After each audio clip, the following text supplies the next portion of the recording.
We begin today at the White House, where President Donald Trump spoke from the Oval Office earlier today, as you saw right here on CBS News 24/7. The president making a lot of news on a Friday. He announced Boeing will build the Air Force's future fighter jet. The president also says the Small Business Administration will take over the handling of student loans. That's from the Education Department. That comes after he signed an executive order aimed at dismantling the Education Department. But we also heard a lot more from the president, including on the Venezuelan migrants deported from the U.S. to El Salvador. Take a listen to that. Well, I was told that they went through a very strong vetting process, and that that will also be continuing in El Salvador. And if there's anything like that, we would certainly want to find out. But these were a bad group. This was a bad group, and they were in bad areas, and they were with a lot of other people that were absolutely killers, murderers, and people that were really bad with the worst records you've ever seen. And but we will continue that process. Absolutely, we don't want to make that kind of a mistake. Joining us now is CBS News White House reporter Aaron Navarro. Aaron, always great to see you. What are the big takeaways from this? Liz, good to be with you. Picking up off of that bit on Venezuela, Trump was asked how or if he has the authority to deport these migrants without giving evidence to a court. The Department of Justice and there's a lawsuit right now to try and get more information from them. We could potentially be seeing more on that later. Trump defended that, though, and said, quote, "That's what the law says." As you mentioned, though, the fighter jet announcement, Defense Secretary Pete Hegseth was also in attendance. While he was there, Trump denied reports that Elon Musk was going to meet with Hegseth and other Pentagon leaders on a potential war plan with China. Trump said that is unequivocally false. He was also brought up the Department of Education dismantling, as you mentioned, student loans going to the Small Business Administration. He also said that Robert F. Kennedy Jr. of HHS will be leading nutrition and special needs tasks from the Department of Education. So another showing that they're looking to divvy up what was remaining of that department as they're looking to shut it down completely, though they will need Congress in order to do that. Yes.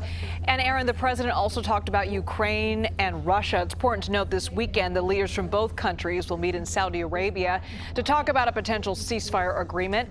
What are you hearing leading up to that? Yeah, they'll be meeting in Riyadh throughout the weekend, potentially on Monday as well. President Trump previewed it a little bit, saying that they, quote, have the confines of a deal. He said there are contracts on dividing up land that were being negotiated as he was in the Oval Office talking to reporters. And when asked a question about Russia continuing to attack Ukraine, Trump responded, quote, they are fighting against each other. So trying to keep, favor and influence on both sides going into these critical talks this weekend.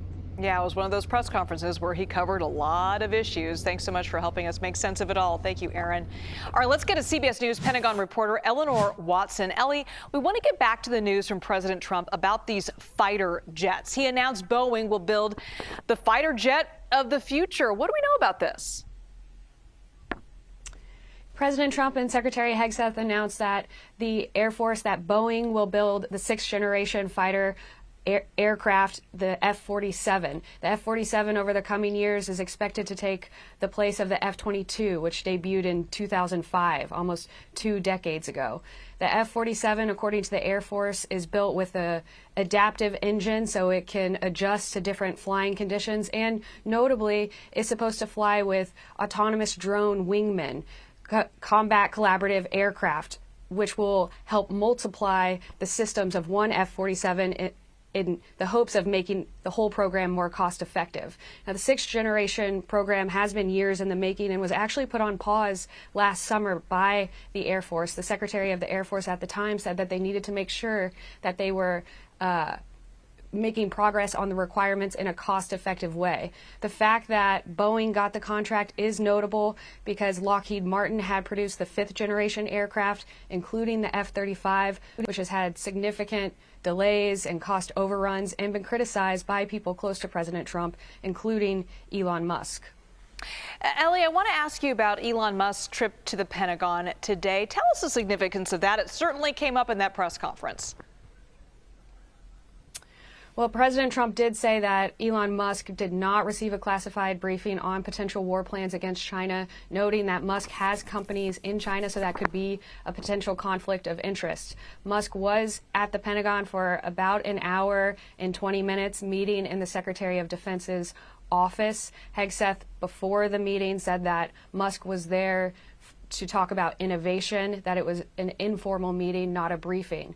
The meeting did take place in the Secretary's office and not the tank, which is where traditionally the Joint Chiefs of Staff, the top military leaders of the country, meet. We did see General David Ulvin, the four-star General Chief of Staff of the Air Force, who was then later in the Oval Office with Trump and Hegseth to announce the F-47.